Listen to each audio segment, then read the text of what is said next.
Get the cream, precious metals or the crypto things. Your bars are light like the one that's on a Smith machine. But my Maxwell and I ain't speaking about the pretty wings. Watch it. Let's talk about Smackdown, September 22nd, 2022. But first, the big news came out about 30 minutes before Smackdown came on that Matt Riddle was released from the WWE, and the internet exploded in joy because there's nothing they like more than tearing people down. So let's talk about Matt Riddle's release, and then we're going to talk about Smackdown and AJ Styles getting crushed by Solo Sikoa, and how humorously it was shot, by the way. We'll talk about that. We're going to get to it. But first, let's talk about Riddle. So Riddle announced on the Twitter machine that he is no longer with WWE, and people were excited.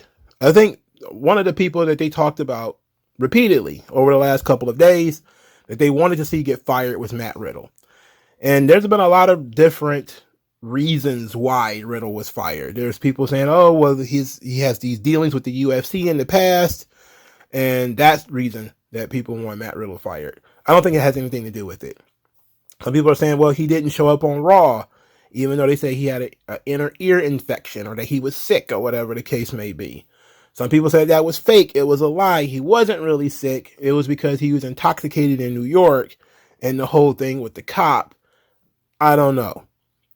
What WWE has said in terms of the releases is that it's your time in versus how much you get paid versus what the outcomes are. Like, how do you produce?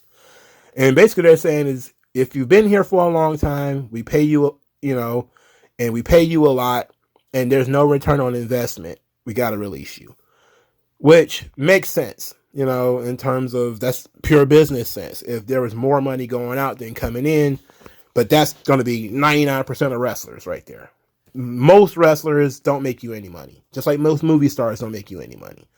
Just like most people who work in any field do not bring you any money. That's just the iron law of averages, that 20% of the people do 80% of the work. So there's only like 20% of the WWE roster that actually makes any money. Thereabouts. Everybody else is a money pit. All right.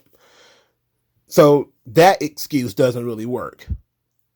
Could it be that all of the scandals put together was just enough? WWE is just tired of the whole Matt Riddle stuff that they stuck with him through the sexual assault allegation. It ended up being dropped. And then he went to rehab that they had to cover that up. They were saying he was failing drug tests. That's what the dirt sheets are saying. I thought WWE still made those things public when guys fail a drug test. I don't know I guess they stopped. But in any event, the dirt sheets are saying that Matt Riddle was failing drug tests, so WWE sent him to rehab. And then the issue happened with New York, where he claimed that a cop was sexually assaulting him and that he was, quote, intoxicated or whatever at the airport, and then he didn't show up for Raw. So there's a lot of stuff going on. In other words, and I think most people who are fair about this are saying that Matt Riddle, at the very least, didn't make it easy. He didn't keep the constant stuff with Goldberg and Seth Rollins and all that kind of crap. There was just a lot of stuff going on with Matt Riddle.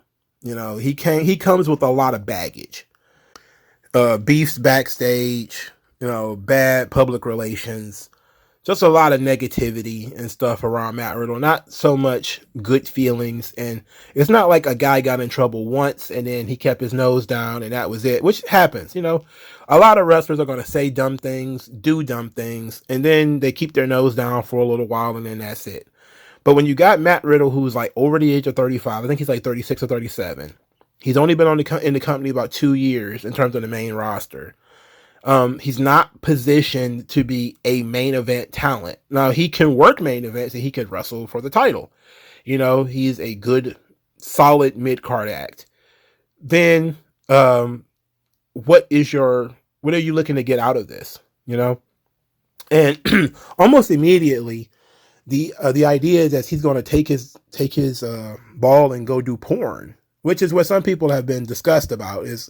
Yes, Matt Riddle said that if he gets fired from WWE, he's going to go do porn because he has a porn star girlfriend or whatever. I don't know. She's his fiance. I don't know.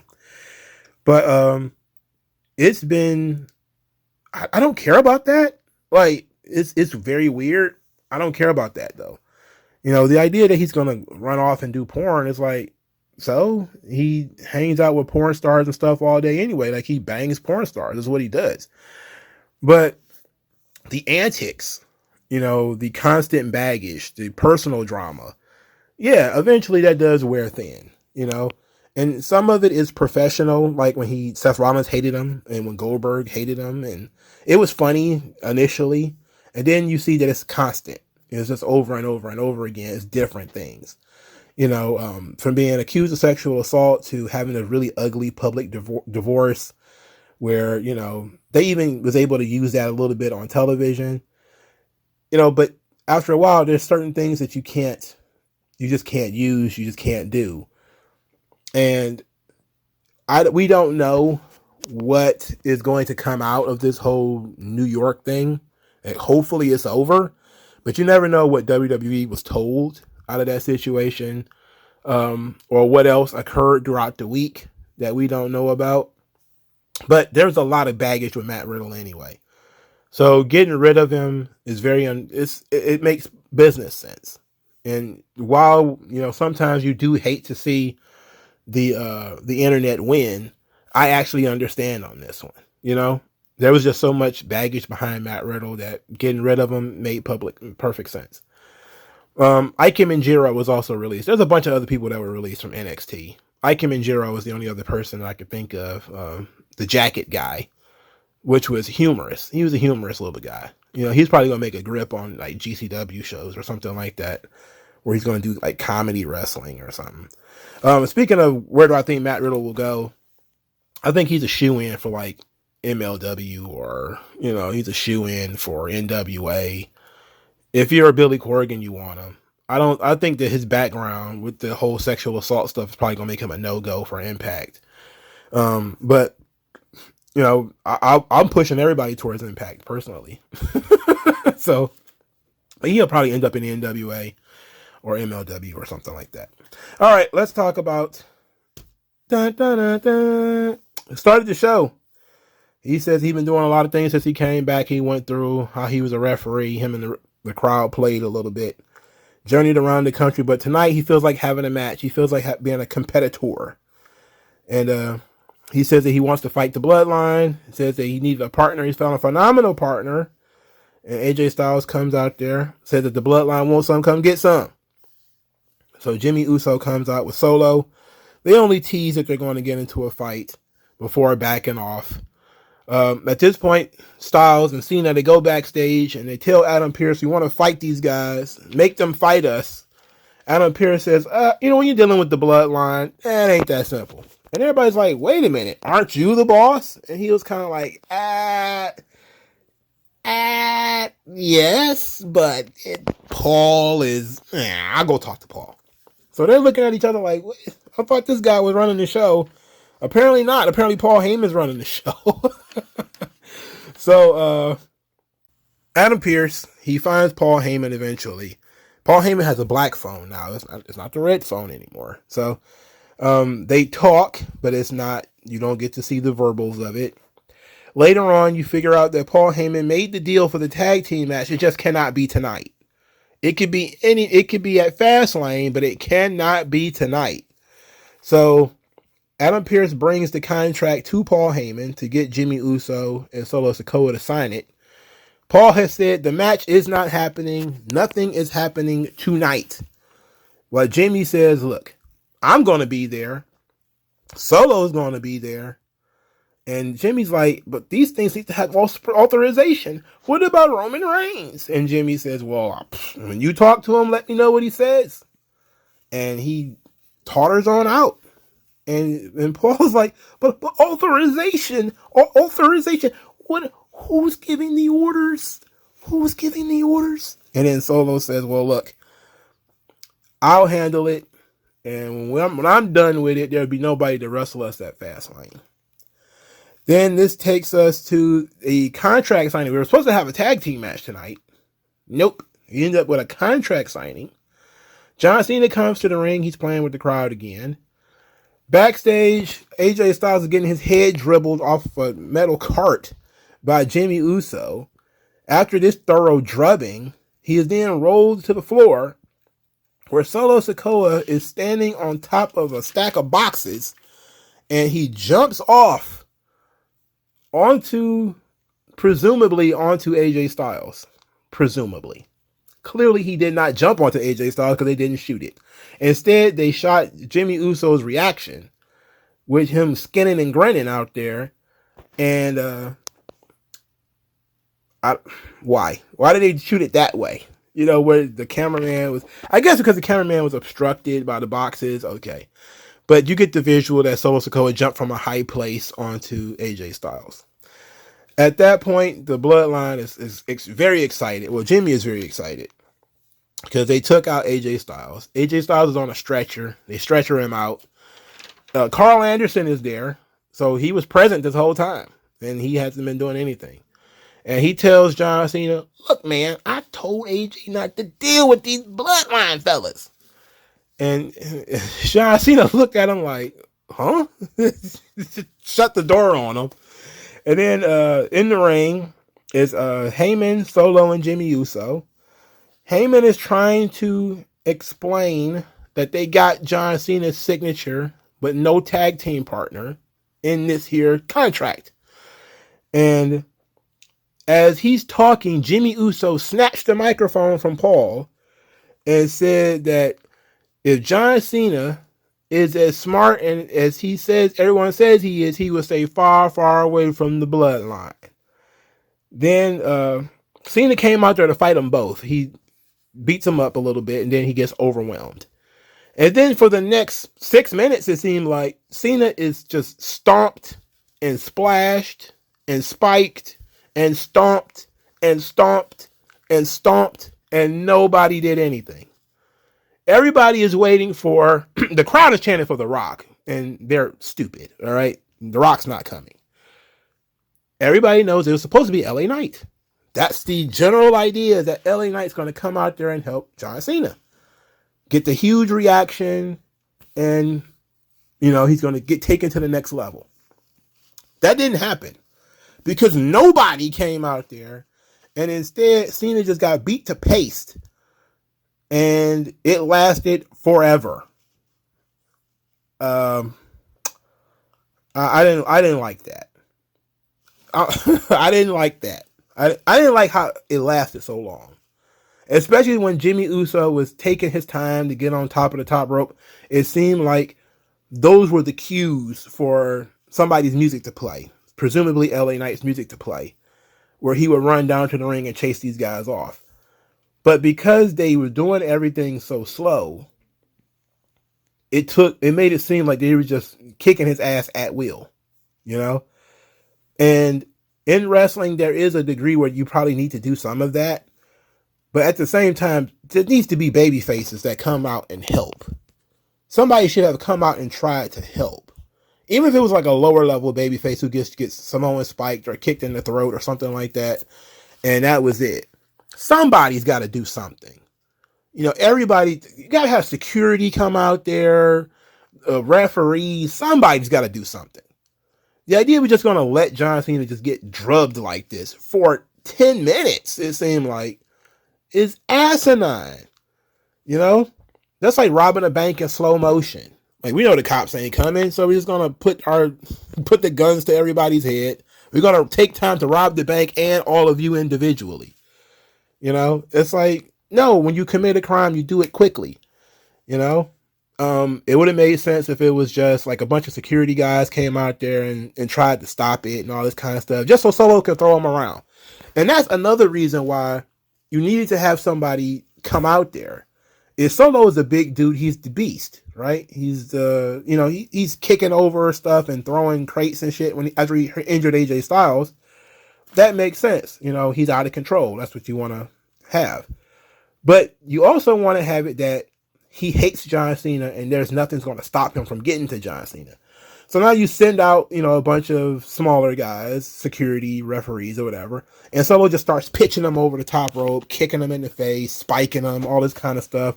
And he's out of control, you know.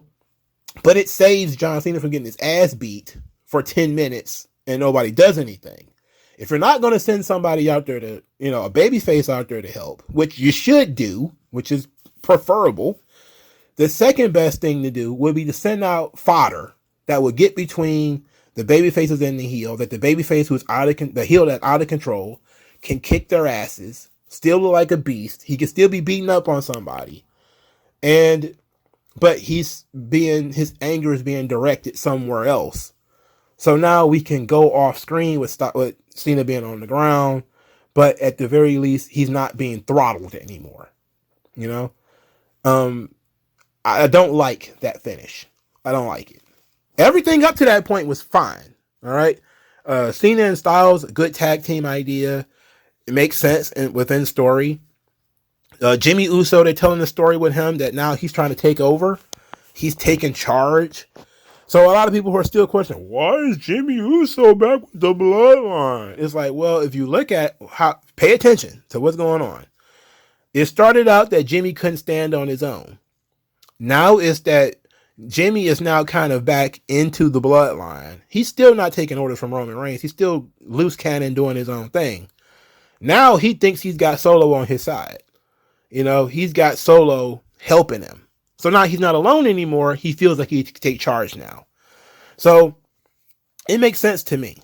I'm watching the story unfold and I'm not, Cody should have won. Oh, why is this happening? It's like I'm taking in the information that they're giving and the characterizations that they're giving. And it's clear that Jimmy Uso was not going to work out by himself. So as a member of the Bloodline, he feels more confident. He's a little bit looser. You could look at it in terms of how his character is behaving. And now that he feels like him and Solo are in a good space, he can ignore Roman. Roman might still be the tribal chief, but Roman doesn't give me any orders. I'm doing my own thing. I'm calling the shots. And that's what he's doing. This is why Paul is constantly like, who's giving authorization? Who's giving the orders? But Roman Reigns said. And Jimmy's like, yeah, Roman, we doing this over here now. And, Paul's got to go with it because Solo's going with it. So it's going to be very interesting. They're still telling this story without Roman being there. So when Roman returns, clearly it's going to be that probably after Fastlane, maybe the Bloodline loses to presumably LA Knight and John Cena. And he's going to want an explanation. Probably he's going to bully Jimmy Uso a little bit, probably kick him out again. Or he might turn his anger towards Solo Sikoa or whatever the case may be for being the guy who's following Jimmy around or not putting Jimmy in his place or whatever. There's interesting things here. And I actually like the story that they told with the exception of John Cena just getting his ass beat for 10 minutes without any repercussions. It's like, come on. I hate that. I hate that. It's not even because I'm a super John Cena fan. It's just that in the good old days of when wrestling was hot, you didn't allow heels to just beat the shit out of the babyface like this, and nobody did anything. In the theatrical era where everything feels like its own little bubble of universe, then people don't show up in shots and scenes in which they are not wanted or in which it doesn't make sense. As opposed to the show being a totality where you might see undercard wrestlers come out there and try to stop this, where undercard wrestlers might show up and say, hey, how you doing? What's going on? Yada, yada. They may even offer to be John Cena's partner or whatever and then get taken out or whatever. But in theatrical, dramatic storytelling, they're going to have the story next week. Who is going to be John Cena's partner? John Cena got his ass beat by the Bloodline. Okay, so next week it's going to be all about who is John Cena's partner, and we're going to end up with LA Knight. At least we better. So because of that, there was a lot of talk that LA Knight was supposed to have a segment on this show, and that segment was canceled. And it turns out that LA Knight was not on this show at all, which is terrible. Like, this guy's your top babyface, and he's not on the show. That literally doesn't make any sense. Which is, of course, it would make sense to cut his segment if they were going to change the creative, and then he was going to be the guy that was going to save John Cena. then that was going to make sense. But if he was just going to have a segment, stand in the ring and say something or do something, if that was going to be different in terms of it was going to build up for something else, but now we're changing it to this, then you cut it makes sense. But if you cut it and he's not going to be on the show anymore, that's just dumb, because he's one of the reasons why people are coming there. Again, like I literally just said earlier, 80% of your wrestlers are pointless. Only 20% of them are even anywhere near making any fucking money. And if LA Knight is in that 20%, he should certainly be on the goddamn show. Period. In some capacity. Even if it's just a backstage promo. Now, in terms of LA Knight as a character, would it make sense for him to run out there and save John Cena? No. It honestly wouldn't. Because LA Knight is not the baby faces are all friends kind of guy. That's not his character. Even when they did the thing between Cena and The Miz and all this kind of stuff, they let there be some tension between LA Knight and John Cena. There was still some tension there, where there was still some mistrust, where LA Knight was kind of like, I still don't need you, we're not buddies and all this kind of stuff. So him just randomly coming out there and helping John Cena doesn't make sense from a character perspective. So that's why I said, if you're not going to have the big conquering hero come out there and you want to explain it like it doesn't make sense for his character, then you send out the referees, the security guards, and all the people who could take bumps. And then you can still do the same story, but you just can't have John Cena get his ass kicked for 10 minutes, and that's it. That's just the end of it. You can't do that, which is what they did. But so now we're going to have a thing where John Cena is going to have to convince LA Knight to be his partner, probably. Or the Bloodline is going to cross LA Knight, and then he's going to join forces with John Cena, which is going to make more sense for his character, because he is sort of a lone wolf, not really everybody's buddy. He's prickly, very hyper confident, kind of cocky. All right. At least that makes sense, but that's also why you probably should have earlier in the night had Jimmy Uso or somebody interact with LA Knight. That way this thing could happen later. But overall, the story was fine. That's just overall, though. It's just, certain elements of the story just were dumb. All right. The LWO defeated the Street Profits. Rey Mysterio ended up countering Dawkins and pinned him. Lashley was absolutely perturbed. He was pissed. And he immediately, they lose one match. And he's like, give me back the suits, the shoes, the watches, the haircuts. I even want the wine and the champagne back. If you guys can't handle this thing, I'm going to find some guys who can. And they're like, oof. Damn. He's playing zero tolerance. Yes, I know some people are like, man, this is happening pretty soon. This is only like their second or third match together. And these guys are already arguing and fighting and stuff. But it makes sense. All right. It makes sense in terms of the story, because the Street Profits they've already been, like they talked about in commentary, which is the commentary's job, is to tell the story, that these guys have been the party guys. Lashley's trying to change them. He's trying to get them to be killers. That's not who they are. The Street Profits, even when they were heels, were sort of cocky party guys. They were fun-loving guys. They weren't vicious. So this is a new element to them. And Lashley's going to force this element upon them. So it made sense from that perspective that at least it's early in the partnership, that now they're seeing that Lashley is expecting something from his investment. He gave you guys all of this stuff, built you guys up, patted you on the back, giving you the rub. Now he's expecting some return on investment. And his return on investment is that he wants you guys to be killers. He wants some killer instinct out of you guys. He wants to see certain things from you. And I'm interested in that. Maybe because I like all the people involved, I'm cool with this. And I thought it was great. Now, yes, it is a little early to do this, but at this point, doing this early is good, because now you see that Lashley's not going to take any of this shit later, right? So they have to get it out of the way now, because trying to tell this same story later is going to be kind of nutty. But so I liked it. good stuff here. And they're finally starting to do a little bit more. They're showing some range in terms of characters and stuff. So Lashley's going to have to give him a second chance, or maybe they're going to end up destroying Ray and Santos Escobar next week, which is the United States Championship match. So I expect the Street Profits to get in there and beat the shit out of everybody involved. That's what I expect. And hopefully that's the case, because that's what's needed at this point in time. Austin Theory jumped out of the crowd and started yelling that he's the reason that The Rock came back. And it's all about him and all this stuff after they showed the video package of The Rock coming back last week. Now all of the referees and security guys come out there and they grab him. He's not doing anything but yelling at Michael Cole. I don't understand what that was about. But they take him to the back because he's causing chaos on the show. John Cena getting his ass kicked for 10 minutes, not chaos. Solo Sikoa is launching craters. He's launching crates and throwing chairs, not chaos. Austin Theory yelling and talking very loud, chaos. See what I mean by, you have to be consistent. If things are out of control, you should have security show up.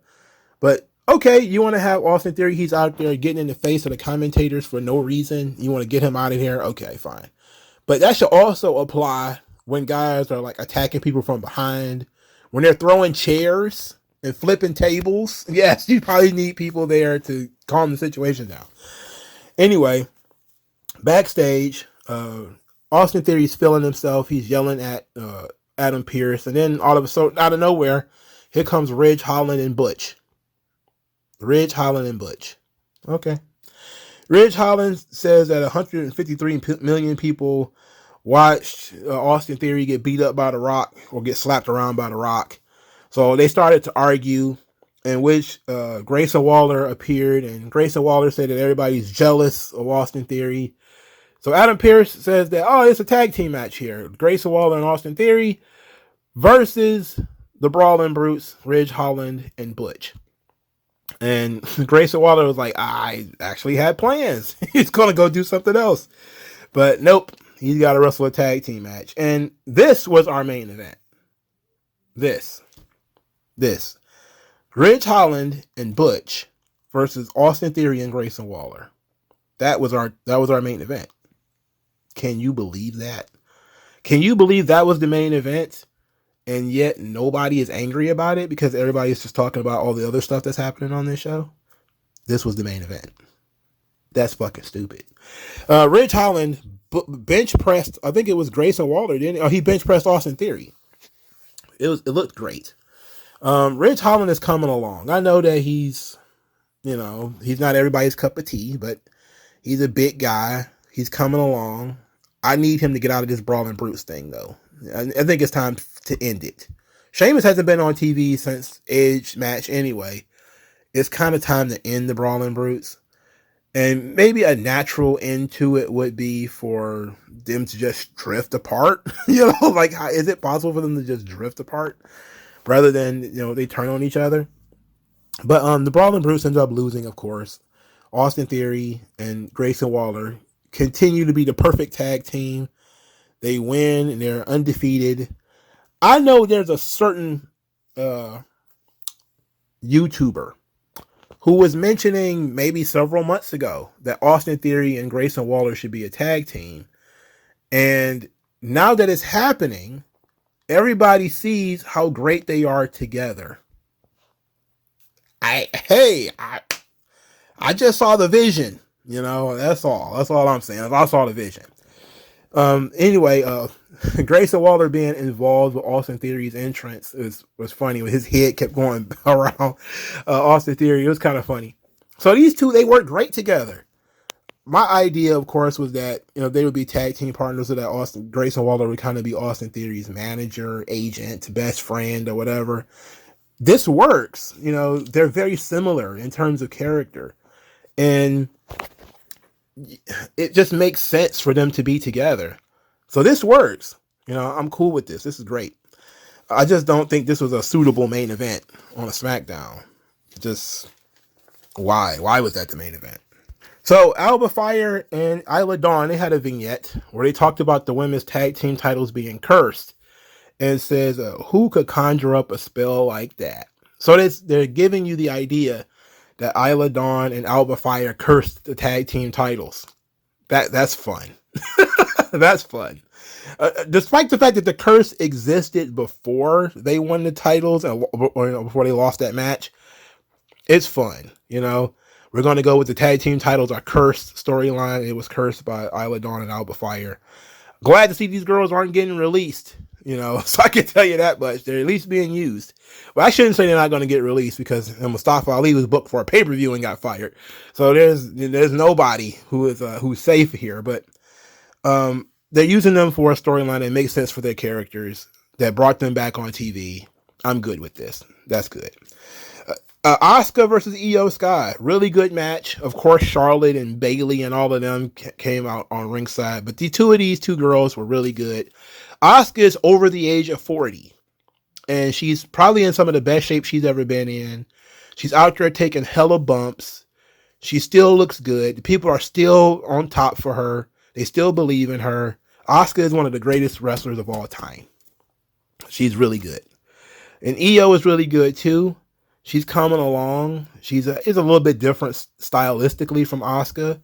But when you look at Asuka's run, how long she's been in WWE, she's been in WWE for a long time now. She's been there since 2015. So she's been there for a while. And people are still up for her. And she's still putting on matches like this. She hasn't diminished a bit. She's slowed down a little bit, I think. But she hasn't diminished enough where you're like, oh my God, Asuka, she's back. But this match was really good. It really ruled.